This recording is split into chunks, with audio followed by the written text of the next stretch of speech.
কালকে আশা করছিলাম যে বাংলাদেশের ম্যাচ দেখবো, এই জন্য খিচুড়ি টিচুড়িও খাইছিলাম। বাংলাদেশ ক্রিকেট নিয়ে দুই লাইন শুনবো আমরা দর্শকের মুখ থেকে। ভাই বাংলাদেশের কথা বলিয়েন নাই আর আমার কাছে। বাংলাদেশ কালকে 135 রানের নিতেই পারলো না। বাংলাদেশ ক্রিকেট নিয়ে আর কি বলবো, বলার আর কিছু নাই। খেলা দেখা বাদ দেবো আজকে থেকে। ভাই কিছু বলতেই চাই না ভাই, কারণ আগের টিম তো নাই, আর এখন যা টিম এরা খেলে, এই দুঃখে কষ্টে না খাইয়ে আজকে বই রয়েছে। আমার খুবই কষ্ট বাংলাদেশ যে হারছে। দরকার হলে যাইয়া মাঠে কৃষিকাজ করো।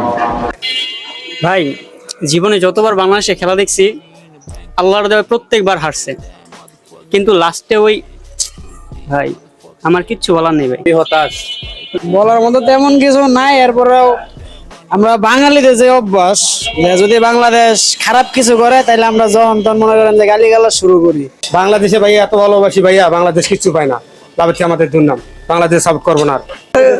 ওদের খেলা আমাদের একবারে পছন্দ না, একবারে অপছন্দ বাংলাদেশ। বাংলাদেশ এত ছোট স্ট্রোকে তারপরে খেলা জিততে পারে না, আর কি বলার আছে এনে। বাংলাদেশ লিগ কি বলবো, বাংলাদেশের মহিলাদের যেরকম বিশ্বাস করা যায় না, এরকম বাংলাদেশের ক্রিকেটের লোকের খুব বিশ্বাস করা যায় না। বাংলাদেশ ক্রিকেট দেখি না, দেখতুক বন্ধু কারণে আজকে দেখায় বাদ।